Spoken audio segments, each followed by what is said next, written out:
Salut, je te présente mon tout dernier setup Sim Racing pour piloter comme jamais. C'est le Hoplite R8 Fury. Il y a tellement de choses que j'ai envie de te montrer, mais pour ça on doit juste revenir quelques jours auparavant quand j'ai changé tout mon setup pour celui-ci. Et pour ça, je te mets juste là, viens.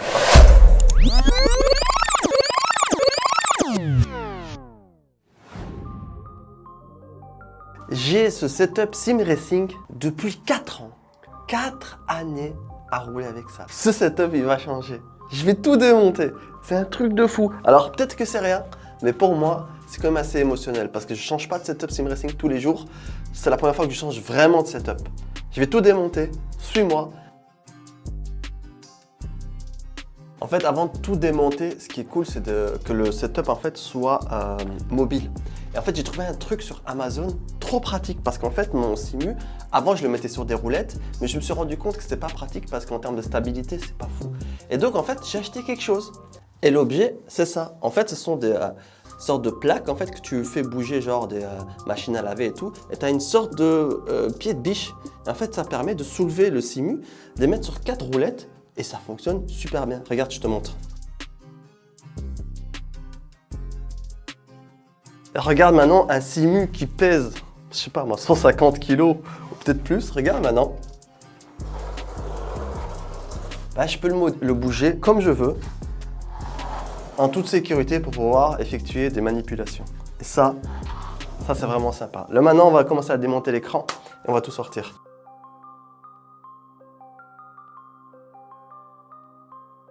C'est le moment. Je l'ai démonté complètement.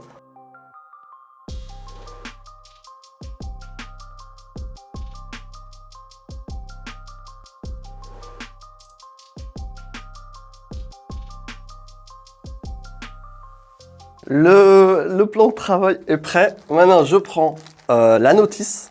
Alors, vous avez bien compris, c'est un... Enfin, vous l'avez vu sur mon titre, c'est un Hoplite R8 Fury. Tout nouveau châssis que Hoplite prépare depuis des années. Il y a eu pas mal d'aventures, de retard et tout, mais là, il est là. Et on va le construire ensemble. Alors, on va regarder la notice. Et regardez si c'est comme Ikea. Alors, qu'est-ce qu'il faut faire en premier? Il faut monter l'armature du bas. Je me suis rendu compte d'un truc, les gars, dans le packaging. En fait, la première étape, si vous avez bien marqué, c'est du profilé alu comme base. Et en fait, il faut mettre des sortes de gouttières ici où en fait tu vas visser. C'est un peu comme Simucube, tu as la même chose. Et en fait, dans le packaging, on a en fait toutes les vis ici. Regarde, tu vois, tu as toutes les inserts, c'est bien noté et tout. Il y a un truc qu'il a rajouté, c'est ça. Les gars, il a rajouté un niveau. Mais non, il a rajouté un niveau. Les gars, alors c'est peut-être rien, franchement. Aimanté en plus, ça te permet vraiment de tout setup comme tu veux. Alors, c'est peut-être rien, hein. Peut-être qu'il y en a qui l'ont quand ils le font, mais quand tu veux gérer ton setup et tout, c'est des petites attentions qui font plaisir. T'as tous les éléments ici. Franchement, c'est sympa. C'est des petites choses, mais c'est... faut le noter, c'est cool. Pour cette première étape, je me demandais qu'est-ce que je devais prendre. Et quand tu vois là, tu as un petit C et tu as un petit V, tu vois. Et en fait, le C, c'est bien ça, avec le R8 là. Et le petit V, c'est bien noté dans les petits boulons. Tu peux pas te perdre en fait. Hein. Regarde, le petit V, il est là, ben, c'est ça. Donc quel que soit le truc, tu as des petites lettres dessus. Alors c'est bien d'être organisé. Mais c'est relativement simple en fait, tu dois juste suivre la notice. On va voir en combien de temps je peux monter tout ça. Le premier, ça reste quand même toujours, comment dire, spécial. Donc ils disent qu'il faut en mettre 3 au-dessus. Alors 3 là. Et 4 dans les étages juste après. 4 dans les 2 étages. 4, 3. Je suis bien. Oh, le focus, il est plus là. Attends, allez, je suis bien là. Là, je vais commencer à assembler le cadre en bas. Mais je me rends compte, les gars, la qualité de la visserie, elle est phénoménale. Regardez-moi ça. Regardez-moi la qualité de cette visserie. Vraiment, là, attendez, je crois pas que j'ai le bon suivi. Désolé, les gars, on n'est pas dans une grosse prod ici. Voilà, regardez-moi ça. Qualité de la visserie, impeccable. Vas-y pour péter ça. Vas-y, bonne chance. Il y a deux endroits ici. On place ça juste où il y a les trous. Hop. Alors moi j'ai pris une petite visseuse pour aller plus vite. Et on place la petite vis et on va faire.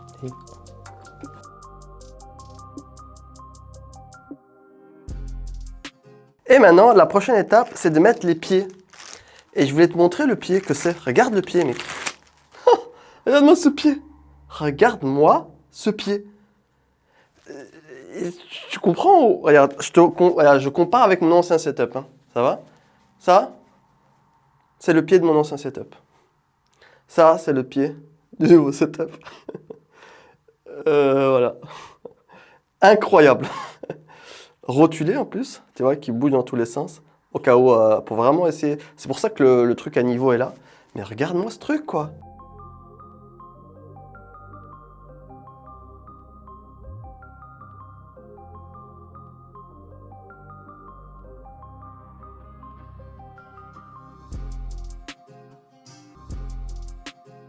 Comme c'était pas suffisant de mettre un profilé alu, on va rajouter une barre de renfort ici, qui va probablement servir à rigidifier le tout, mais en même temps à pouvoir attacher des objets en dessous, par exemple des butt kickers ou tu sais par exemple un motion system, par exemple un système dynamique, on va pouvoir attacher tout ça ici. Mais en même temps ça rigidifie vraiment toute l'assise parce que le siège il va se positionner juste au-dessus ici.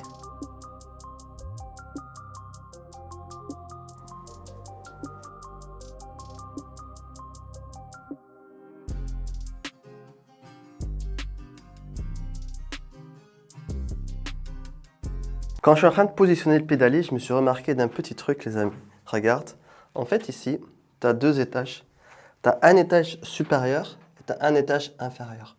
Si tu mettais à l'étage inférieur, le pédalier reste droit. Mais quand tu le mets les écrous à l'étage supérieur, tu vas pouvoir prendre le pédalier et l'incliner vers l'avant. Et moi, ça, je trouve que c'est trop bien. Pourquoi? Parce qu'en fait, ça diminue la tension qu'il y a sur ton pied.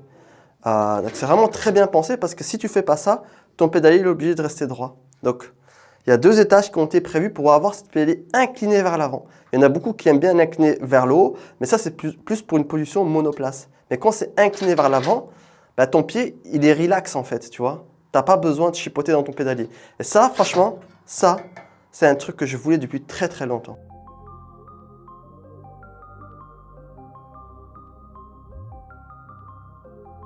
Là, j'ai mis le bout de ma plaque de la pédale ici, comme tu peux voir là. Je l'ai bien attaché sur les deux vis par en bas. Et en fait, la deuxième partie ici, ben, oups, attendez, oh, ceci. La deuxième partie là, elle ne colle pas nécessairement. Je sais pas si tu vois. Et donc, l'avantage, c'est que comme ils sont sur des glissières ici, tu vas pouvoir les adapter juste comme tu en as besoin, quoi. C'est vraiment très, très, très bien foutu. Ici, hop, je vais pouvoir le retirer. Bon, là, je suis avec une caméra et tout, c'est pas facile, mais je vais te mettre sur le pied. Regarde comment ça fait. Je vais juste un peu plus pousser vers le haut. Voilà. Et donc, j'ai pas besoin de commencer à trouer ma plaque et tout. Vraiment, tout est... Là, c'est parfait. Là, je vais pouvoir visser en dessous.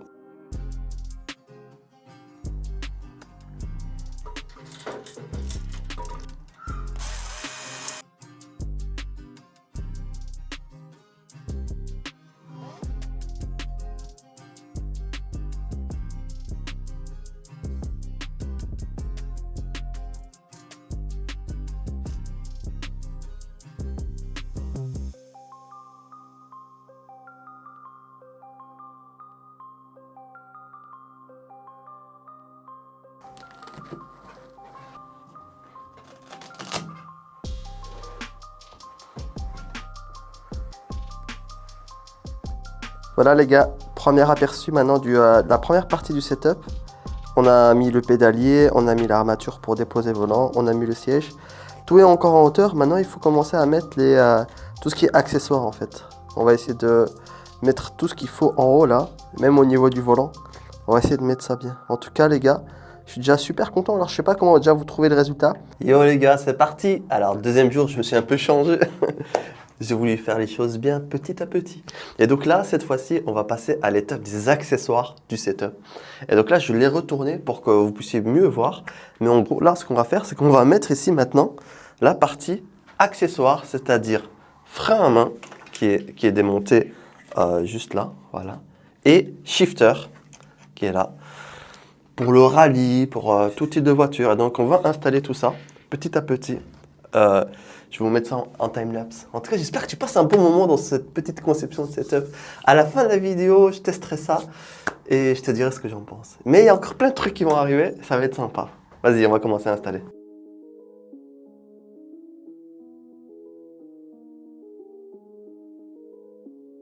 Alors j'ai fait une petite erreur ici.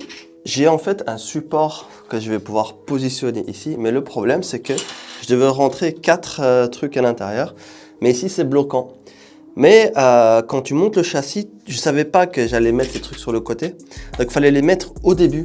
Et ça, je ne savais pas. Donc ce que j'ai fait, j'ai dû enlever la première vis, j'ai dévissé un peu la deuxième vis. J'avais assez d'écart pour pouvoir rentrer les petites choses. Mais si j'avais su dès le début, c'est ce que j'aurais fait. Donc si vous avez un accessoire, rentrez 4 en plus du côté où vous allez le mettre. Voilà. Ça vous évite la petite manipulation. Après bon, voilà, je l'ai fait, j'ai remonté ça. Ça va quoi, ça va quoi. J'ai réussi à le faire.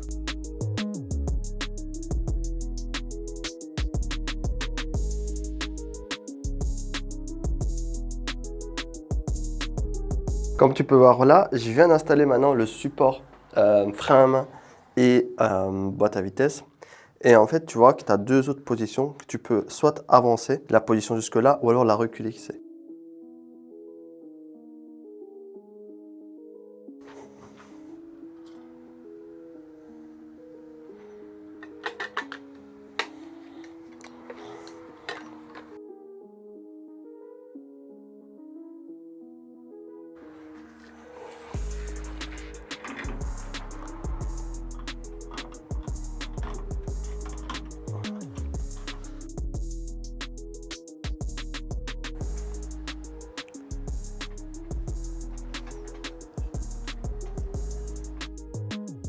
Donc là, j'ai mis mon frein à main et ma boîte de vitesse à gauche. Quand tu peux voir, je l'ai un peu incliné le frein à main à gauche. Je l'ai bien incliné sur le mouvement du bras avec le shifter. Après, tout ça peut changer en fonction d'utilisation. Je vais essayer de faire de mon mieux. Maintenant, je pense qu'il est temps de descendre le simulateur pour pouvoir installer tous les autres périphériques.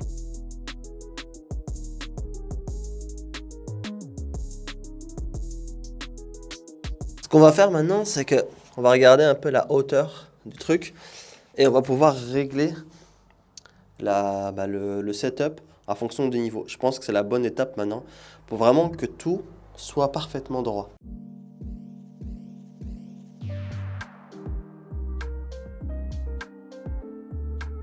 Le test fut ultime. C'est bien aimanté ce truc. Et là, je suis picobello, mon ami. Là, on est bien. On va pas commencer à continuer la suite et mettre tous les autres accessoires.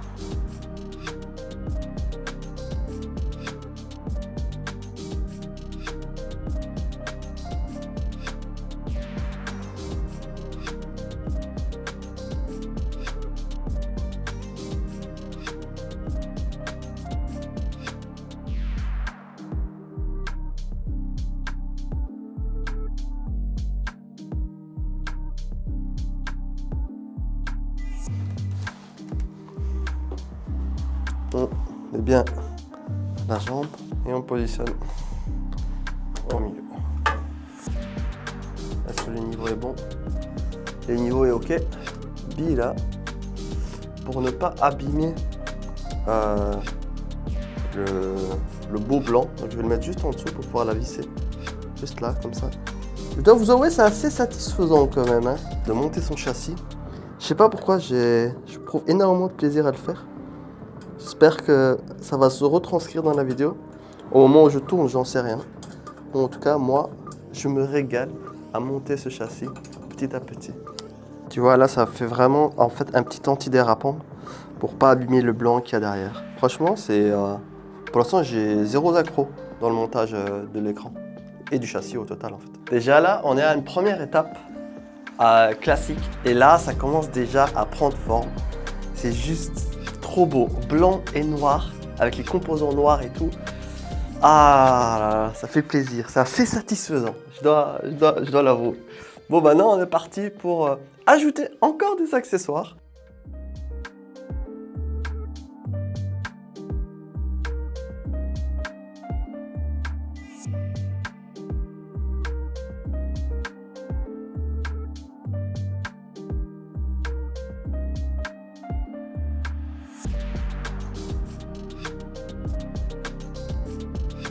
l'écran maintenant externe va pouvoir être incliné vers l'avant. Tu vois, il n'est pas tout droit.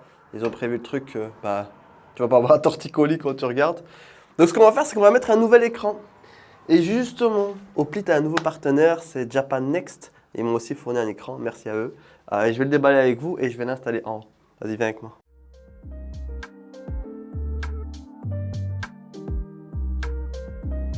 Deuxième partie importante du setup, le deuxième écran. Écran 165 Hz Japan Next. Alors, est-ce que la hauteur c'est bon ou pas? Ok, et là aussi.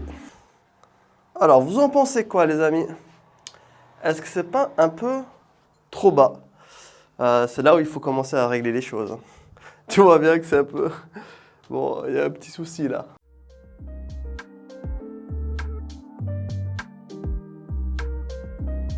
Là, ça ressemble un peu plus à quelque chose.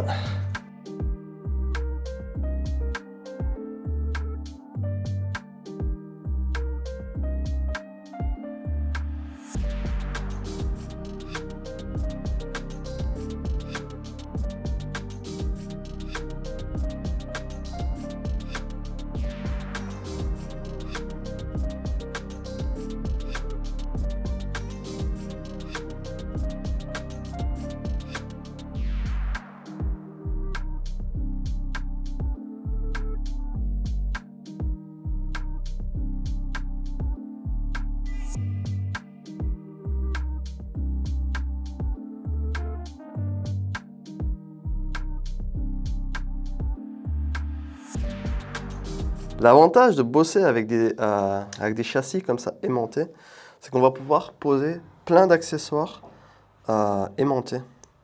Alors on peut quand même remercier notre ami Régis d'avoir été un des précurseurs à montrer ça sur YouTube. En tout cas, moi, c'est là où je l'ai découvert.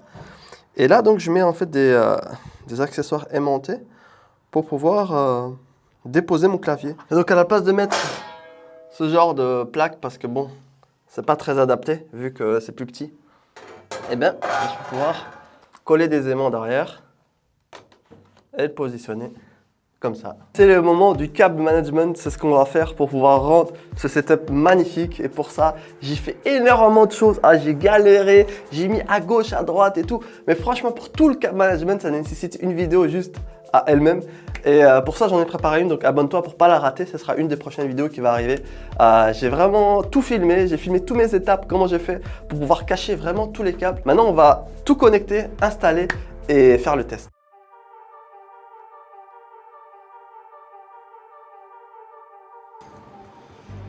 Hop, merci. Et hop. Oh le campeur. Oh le camp. Ah ouais. On peut faire autre chose que du sim racing. Oh, une spawn kill. Oh. Oh le gars. Oh le gars. Oh non. Il y en a un là, une bombe, attention. Non. On va être sérieux 2 secondes. Mais oui, on peut faire autre chose que juste du sim racing. L'avantage, tu enlèves le volant et tu peux profiter de ton setup bien installé pour pouvoir jouer à d'autres jeux, comme par exemple ici Call of Duty que j'adore au passage. Mais on va revenir sur le sim. Là, on va quand même être sérieux 2 secondes, les gars. Alors, la première chose quand même qui me frappe sur ce châssis, c'est sa manière compacte. Tu as vu la taille du châssis? La taille du châssis pour accueillir tous ces périphériques, boîte à vitesse, frein, Stream Deck, clavier, écran incurvé. Attention, il y a des gens derrière moi, j'ai pas envie de les gêner. Mais surtout, ce qui frappe énormément, c'est cet écran supérieur là. C'est juste tout et juste bien pensé et de manière ultra compacte. C'est vraiment la première chose qui frappe, c'est cette façon compacte en fait de disposer tous les éléments. Mais attends, je vais descendre du châssis. Quand je te disais compact, je rigolais pas avec toi. Regarde-moi comment il est tout petit. Alors là, j'ai fait pause pour te montrer tout, mais regarde-moi l'écran et regarde-moi la taille que ça prend. Il y a vraiment rien, ça prend vraiment pas beaucoup de place, sachant qu'il y a énormément d'éléments, que ce soit la tour derrière, que ce soit l'écran supérieur, que ce soit l'écran ici incliné, que ce soit le button box, que ce soit la carte son, au moins vraiment tous ces éléments. Le deuxième point pour moi, pour le setup, c'est sa rigidité. Parce que je pense qu'on est tous d'accord quand on choisit son premier setup. Alors, c'est pas comme si moi je changeais aussi des setups tous les années. Je trouve que c'est super important d'avoir quelque chose de rigide. Je roule avec un Simicube 2 Pro, ça flex pas d'un seul iota. Même au niveau du frein, ou même quand je freine, ça flex pas du tout. Le confort, il est ok. C'est pas un fauteuil, c'est un sèche-baquet. C'est pour ça que moi, je rajoute toujours mon petit coussin. Hop, si ça se débat. Mais j'ai toujours mon petit coussin derrière pour mes lombaires. J'adore, franchement. Ça, c'est un truc, je peux pas m'en passer. Tu rajoutes ça, tu es au confort, mon pote. Tu as tes lombaires qui se positionnent. Mais déjà, là, le point de la rigidité, mon pote, on est au max. On est au max. Pourquoi ? Parce qu'il y a aussi un élément essentiel par rapport à l'armature où le volant est positionné, parce que c'est là où on a besoin de plus de rigidité. C'est vraiment ces deux points, tu vois, de support qu'on a. Vraiment, on a deux armatures qui vont et qui va à l'arrière de la plaque et à l'avant de la plaque où la base est positionnée. Et donc, en fait, le flex, il est quasi inexistant. Complètement inexistant. En tout cas, sur ce point-là, il y a vraiment zéro flex. Quand tu as un setup comme ça, qui est rigide et à la fois compact, qu'est-ce que tu veux ? Tu veux des accessoires. Et là, en termes d'accessoires, ce qu'on va chercher ou alors ce qu'on va essayer de trouver, c'est d'avoir le plus d'accessoires possible. La première chose, ça commence par l'écran, le support d'écran. En règle générale, souvent, il est extérieur au châssis. On met un support externe, quoi. Le fait de l'avoir vraiment dans l'armature, ça permet d'avoir de gagner un peu d'espace dans son setup sim racing. En fait, tu vas pouvoir régler la profondeur du truc, mais aussi ce qui est assez cool, vraiment cool, même très cool, c'est qu'en fait, tu peux régler l'inclinaison de l'écran. Comme ça, il plonge vers toi quand tu pilotes. Alors ça a vraiment plusieurs raisons, plusieurs utilités. Comme par exemple, le positionner juste au-dessus de ta base pour avoir une immersion complètement folle, comme si tu étais vraiment dans la voiture. Vraiment juste au-dessus, vraiment, je laisse quelques centimètres parce que si je touche mon écran, je le casse, il est mort. En termes de FOV, donc le Field of View, ça permet d'avoir une immersion un peu plus profonde. Avant, par exemple, je te donne un exemple, mon écran, il était derrière ma base, donc un peu trop loin. Ici, je peux le mettre donc au-dessus de la base, donc super point. Et le deuxième point, c'est que je peux l'incliner. Si je ne pouvais pas l'incliner, j'aurais une moins bonne expérience. Donc ça, c'est vraiment tous des petits réglages, mais qui permettent d'améliorer notre petite vie de sim racer. Parlons de cet écran supérieur là. Ça, c'est quelque chose quand même que je voulais depuis tellement d'années. Alors ici, j'ai mis un dashboard de SimHub exprès, parce que moi personnellement, j'ai surtout un retour de stream. J'ai pas les informations, mais je sais que quand on roule et quand on pilote en sim racing, on a besoin d'être ultra concentré sur son pilotage. Bon là je discute, je suis pas en hot lap. Quand on fait des endurances, quand on fait des courses longues ou même quand on fait juste des hot laps ou n'importe, on a besoin d'avoir par exemple une liste de tous les pilotes. On l'a juste en haut.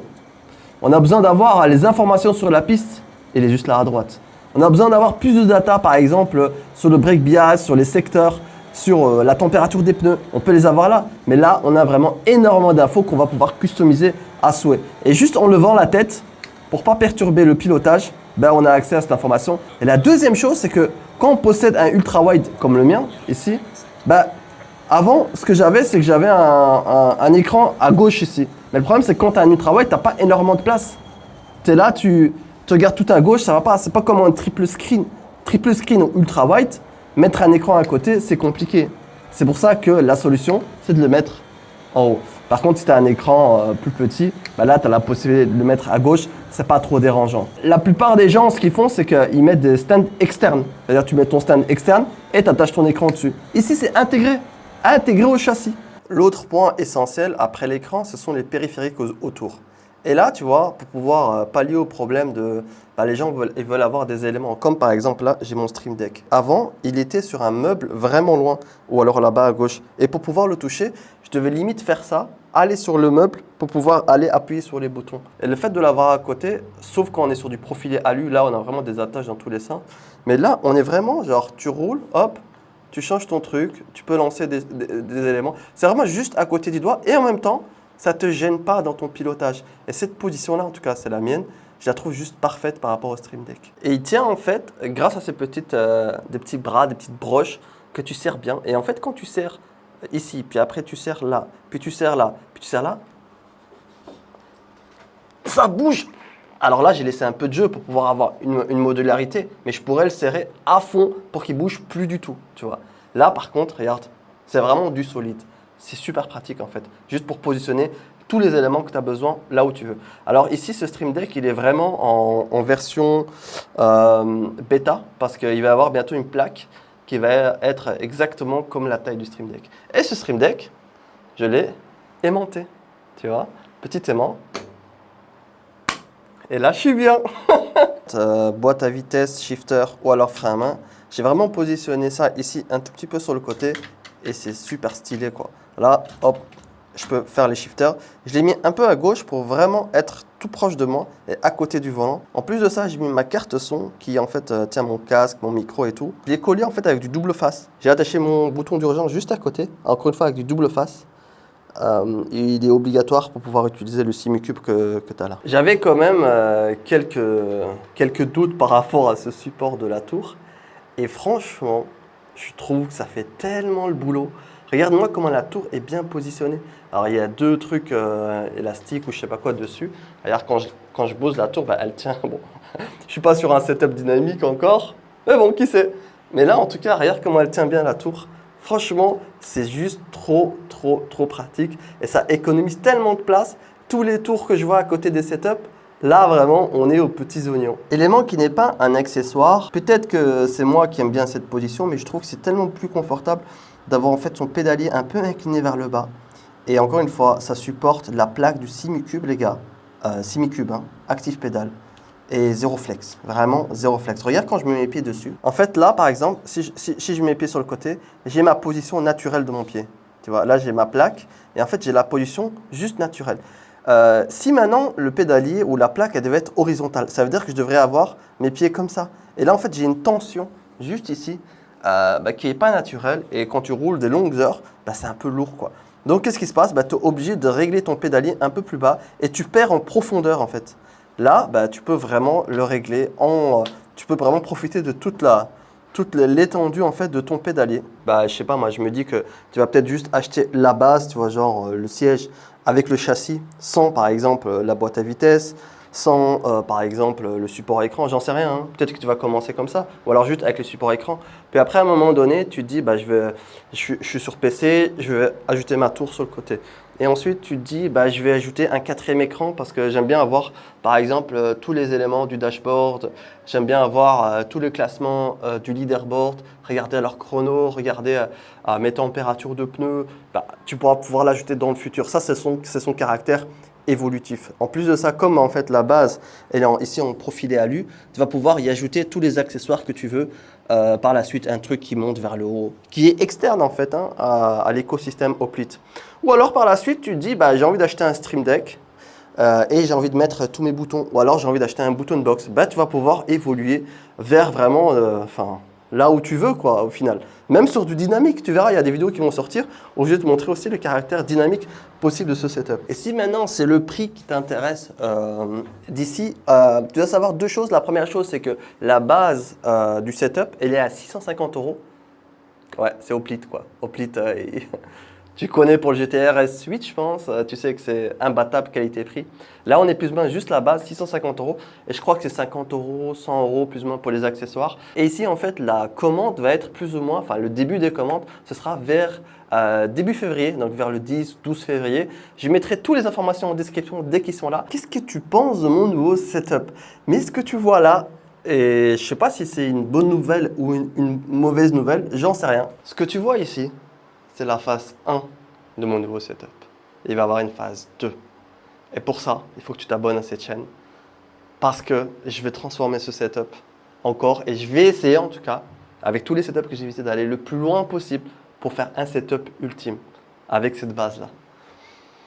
Suis-moi. En tout cas, je remercie énormément Hoplite de me faire confiance pour cette année. Ceux qui suivent ma chaîne savent très bien qu'on est très liés, on offre des setups, etc. On est plus des amis maintenant que juste des partenaires. Mais en tout cas, merci infiniment Hoplite de me faire confiance. Franchement, c'est une belle aventure humaine qu'on a avec Eric. Et je suis juste trop content de pouvoir bosser avec lui et de faire ce genre de vidéo. En tout cas, j'espère que vous avez apprécié mon nouveau setup.